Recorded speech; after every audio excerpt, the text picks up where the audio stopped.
Essa é uma pergunta difícil. Em primeiro lugar, porque não existe dialeto celestial. Dialeto é idioma.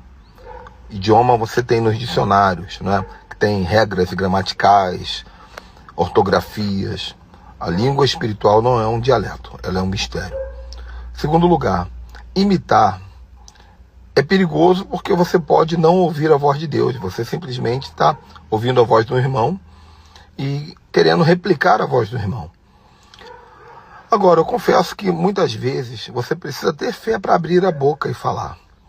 Então você está num ambiente em que muitos estão falando em línguas, você quer falar também, você está ouvindo aquele monte de gente falando.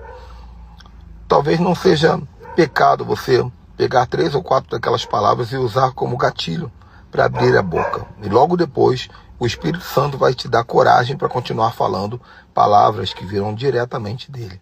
Isso acontece com muita gente que não tem coragem de assumir.